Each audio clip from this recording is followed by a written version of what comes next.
You are listening to the CittaCalcioUsa show, the only news and podcast in English about AS Cittadella.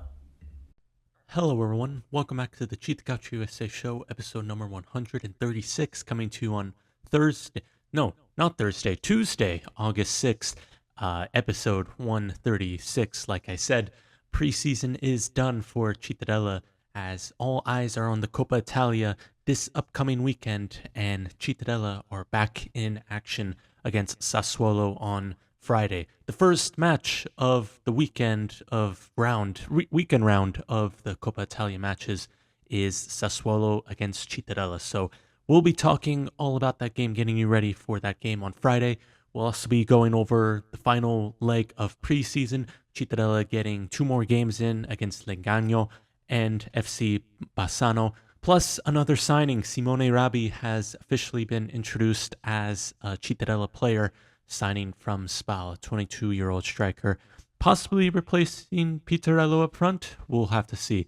So, with that, let's get right into this podcast. Please follow us on Instagram and Twitter at CittaCalcioUsa and visit our website at CittaCalcioUsa.com for more information, news, articles, all that stuff about AS Cittadella, as always. No guests this podcast. We were fortunate to have Enrico Leo from Padova Oggi last week. So thank you once again, Enrico, for having him on this podcast. It was a very good one. He talked about the Laverone preseason. And once again, right after we released the podcast, signing is officially announced as a Cittadella player, as a new signing for Cittadella has been announced. And that was the case for Simone Rabbi, who was introduced literally the day after we finished recording that episode. But anyway, before we get into that little thing, I just want to give you some updates on Cittadella's and their preseason. So the preseason friendlies are officially done. They had 2 more after the last podcast we recorded with Enrico. It was a 3-2 loss against Legnano, who play in Serie C, and then a 1-0 win against Bassano, back in Bassano del Grappa on Saturday, and a lot of fans did end up going to that. Enrico Baldini did get a penalty in that match against Bassano to get that 1-0 win, but a 3-2 loss against Legnano. The only goals that Cittadella conceded in this preseason, I believe in one other of the match against Virtus Verona, that was it, in the Festa dei Tifosi. They conceded in that game too. So 4 goals conceded in this preseason round. Not bad. I don't know how it compares to the other preseasons. Perhaps I should have Googled that and done more research on that. But like Enrico was saying in the last podcast, Cittadella did beat their first game in Alpe Simbra 21-0. That was a few more goals greater than what they did in the previous season. So take that if you want to carry with that, if you want to make conclusions, but I don't think it's far too early, and we still need Cittadella to play a real good test, like Sassuolo in the beginning, but also as the season goes on, you'll be able to see what type of team this is in respects to the previous seasons. But that's kind of the preseason. Simone Rabbi is officially a Cittadella striker. He is the 6th player announced as a new signing this offseason, this summer. And 22-year-old striker, possibly a replacement for Pitarello because he plays in a similar position. And considering that Pitarello just left a few days earlier, Rabbi was signed kind of out of nowhere. His contract was terminated at Spal, and after 2 seasons there, he signed for Cittadella kind of out of the blue because there was some talks about Rovasio, I believe it was his name. I'll have to recheck on that on the rumors list, but there was a signing that now I can't think all of a sudden, but let me just look this up real quickly as I pop on here. There was a signing that was Cittadella was interested in, but it wasn't Simone Rabbi. It was Mario Rovasio. That was his name. So Rovasio, Enrico Leo was talking about him potentially being announced soon and possibly signing for Cittadella, but it was actually Simone Rabbi who was signing in what we were thinking it was going to be Ravassio's place, but it was Simone Rabi. And Ravasio could still be announced in these next few weeks or whatever, and could be signed. But for now, we have Simone Rabi as the striker, as a possible temporary replacement for Pitarello up front, although it's going to be difficult to replace what Pitarello brought to the table last season. But 2 seasons at Spal for Simone Rabi. He came up through the Bologna youth system. He is from Bologna. He spent a season on loan at Piacenza for a while, but he currently has 23 appearances in Serie B, 4 in Serie A, believe it or not. And he actually has an assist in Serie A as I read through the stats, as my computer, for some reason, doesn't want to work in Transfer Market as I try to find his detailed stats with Spal. And I guess this computer is just not my friend today. But anyway, Simone Rabi, he does have Serie B experience with Spal, and then he played there last season in Serie C with Spal. So he knows the league. He has experience.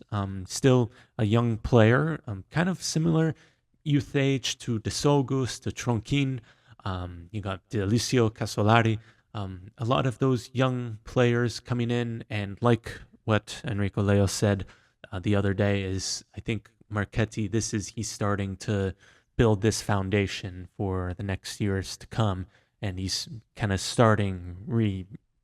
initiating this project that they have going on. So it's kind of hard to say where if Rabi is going to be starting in the lineup. I think the Coppa Italia match this upcoming Friday will give us a lot of answers to some of the lineup questions. I think me and Enrico last week agreed that Cittadella were going to be going back to that 4-3-1-2, kind of like what they've been doing for multiple years now. But there's still some I wouldn't. No, I'm not going to say doubt, but I'm still curious to know what the lineup is going to be like, and I expect it to change like it always does in August, September. It's usually not a great time to firmly establish who's the starters and who's the players that should be getting more game time.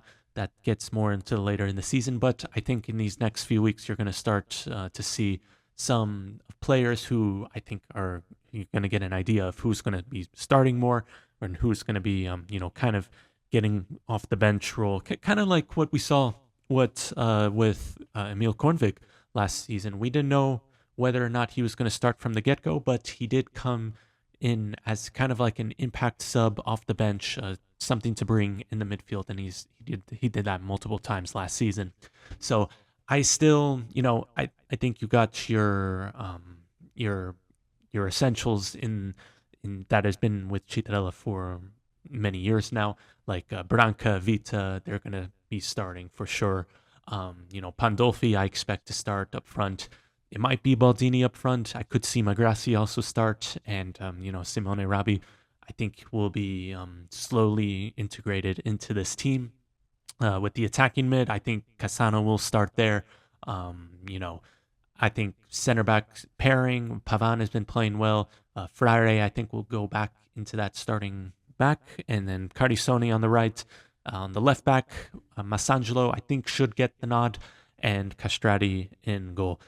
Usually what Guarini has been doing for these last 3 Coppa Italia matches at the very start of the season, normally you expect the coach to maybe roll out a B-team lineup or kind of, role of, not as competitive in respect to, what you so-call the quote-unquote first team.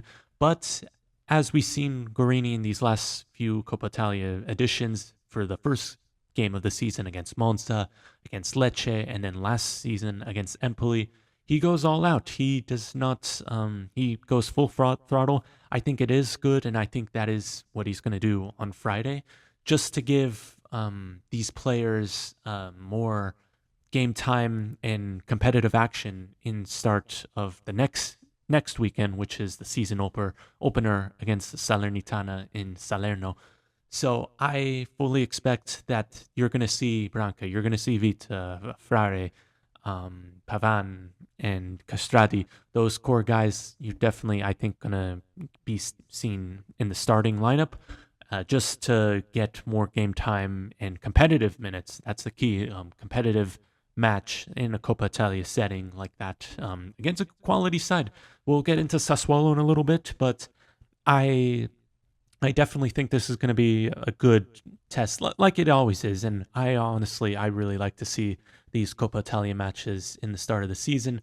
I know it might not be the most appealing because most of the time the stadiums are half empty and it's usually very, very hot and it's the players aren't up to fitness. But I think it's a good time to start and to really see where this team stands as of right now, even though you can't make many, many conclusions. And another reason why I like it, because it's one of the only times in the season where I get to watch Cittadella in English commentary, and I get to see what the greater general public likes to think of Cittadella, because these games in the United States are streaming in English. So that's kind of my takes. But I think this is a good time to kind of segment into this next part of the podcast, in which the main part of the podcast is talking about this Sassuolo game this Friday, August 9th at 6 p.m. local time. It is a 12 p.m. Eastern Standard Time here in the United States. The Mappe Stadium in Reggio Emilia against Sassuolo. It's Sassuolo's first game as a second division side in over a decade, I believe, coming down from Serie A. They got relegated, and now they are starting new life in Serie B. We're going to be, I'll give you a list of, definitely Sassuolo is a very, very different situation in regards to, in comparing to Cittadella and whatnot. But this upcoming Friday's game is the first Coppa Italia match of the weekend. So all eyes on Cittadella in this opening round of the Coppa Italia.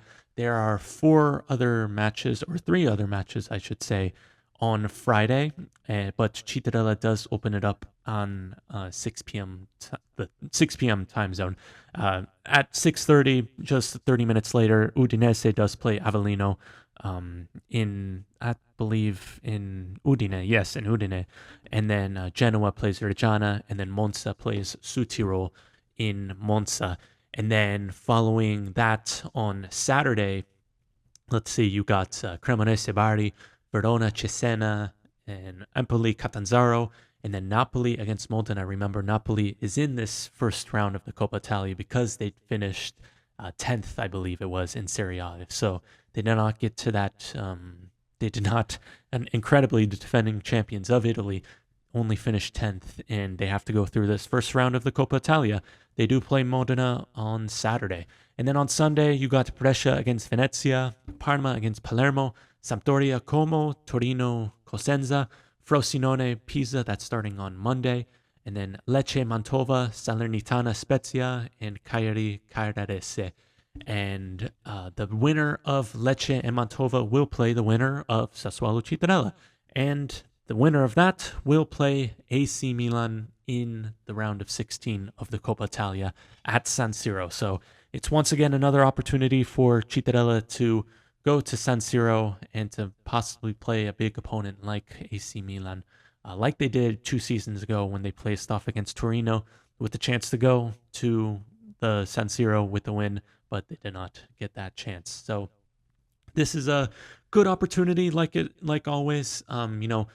I think Sassuolo. Now let's get into Sassuolo a little bit. Sassuolo is actually, I think, and everyone's going to agree that they are one of the favorites to be promoted this season. So I'm really interested to see how they are, especially in these early parts of the season, because as it stands, as the transfer market stands and their player values, they are quite undoubtedly the richest club in Serie B, possibly. They have a really rich owner. They have a lot of players coming down from Serie A, so they have a lot of high marketed value players. There are still questions in the Sassuolo camp on, will players stay or will players leave, because there's still a lot of players that are under contract, and still, are they going to be staying for a year in Serie B, trying to get them promoted back to Serie A, or are they going to take their talents to Serie A, like you're probably going to see with a lot of these players. But, some of the players are Consigli, Turati, Loriente, which is in discussion with Lazio. I heard Pinamonti, Maxime Lopez, who is on loan at Fiorentina, what happens with him, and obviously Domenico Berardi, who has been at Sassuolo legend over there, but he's still injured and he's probably not going to come back for a few more months. So I think Berardi will stay in Serie B just because of the injury and to possibly get his fitness back and get good game time and help Sassuolo get back up to Serie B. But it's really interesting to see, a lot of these players that you're used to seeing in Serie A, they're now in this Serie B team. So it's going to be. I'm also interested to see how Sassuolo is going to line up and what players are they going to be playing. Is it going to be Consigli in goal? Is it going to be Turati? I know there's some clubs discussing about him. So it's definitely very interesting to see. But like I said, Coppa games are great to see the preview of what to come, but we must take it with a grain of salt because I don't think you can jump to conclusions right away. Whether Cittadella lose this game 5-0 or win this game 5-0, I think there is still a lot of football to be played in this season, and this is just the first step. Teams still getting in their preseason, routine, their preparation still, and I think the main priority for both these clubs are going to be next weekend, or the following weekend, I should say, in their opener for Serie B on the 17th and the weekend of 17th. So once again, not all solutions to this game. Don't draw up to conclusions, but there is still a lot that we can pull away from this game. So that is why it's important to watch it and to keep paying attention to it, because I still think Cittadella will roll out with a strong lineup. So like I've already mentioned, you'll see the big names like Castrati, Vita, Branca, Pavan, Pandolfi probably will play. So I expect that. First, this is actually the first meeting of with Cittadella and Sassuolo since the 2014 Coppa Italia.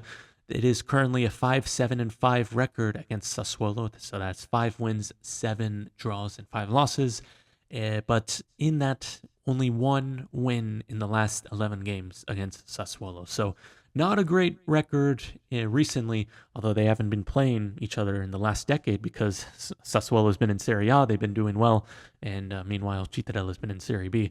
But they have an opportunity to meet each other. This is one of 3 meetings of Sassuolo this season as they play in March and then in October, I want to say. I can't remember exactly the schedule, but I want to say they play in October. Once again at the Mappe Stadium.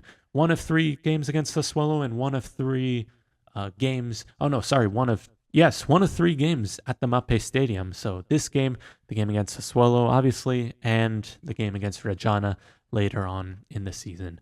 October 5th is when Cittadella will be returning to the Mappe Stadium to play the Nerazzurri. So, with that being said, we are almost done. I just want to give you a little update on the TV news. Once again, there's still no contract, no TV deal for anybody, so not even in the United States. In Italy, we still don't know where they're going to be watching Serie B this season. Likely it will be DAZN and Sky, but still they haven't made any offers. However, there is a league assembly on Wednesday that they will discuss this issue and possibly get this resolved in the next upcoming days.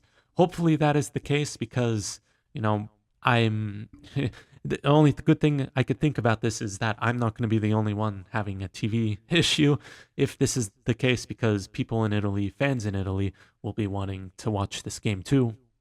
And if we don't have a TV anywhere to watch it, then who knows what's going to happen. But I think all worse comes to worse, if Sky and DAZN don't end up agreeing to a contract or whatnot, I believe what I think they're going to do is Lega B is going to create their own broadcast system. I don't know how it's going to work, but I think the league is too valuable and there's too many big names, there's too many big teams in the league to not have a place to watch, especially, in these day and age. In 2024, I think there's definitely going to be a way to watch Serie B in 2024. So fingers crossed on that, but we'll let you updated on that, and we'll be the first ones to let you know if if they do find up having a resolution to this issue. Anyway, that is going to conclude this podcast of the CittaCalcioUsa show. If you like it, please follow us on Instagram and Twitter at CittaCalcioUsa, and visit our website at CittaCalcioUsa.com for more information, news, articles, match previews, especially match previewing this upcoming game on Friday at CittaCalcioUsa.com. Cittadella traveled to Reggio Emilia for the first competitive match of the season, the Coppa Italia round of 64 against Sassuolo on Friday, August 9th, 6 p.m. local time kickoff. That's at 12 p.m. Eastern Standard Time at the Mappe Stadium. You could catch the game on Paramount Plus if you are in the United States. Hopefully you could watch it, because I have a feeling it's going to be a good match and a good test to see where Cittadella lies ahead of the new season. That's going to be it for me today. I will see you next week. And as always, Forza Citta. Thank you for listening to the CittaCalcioUsa show. If you liked it, please share and follow us on Instagram and Twitter at CittaCalcioUsa. See you next time, and remember, Forza Citta.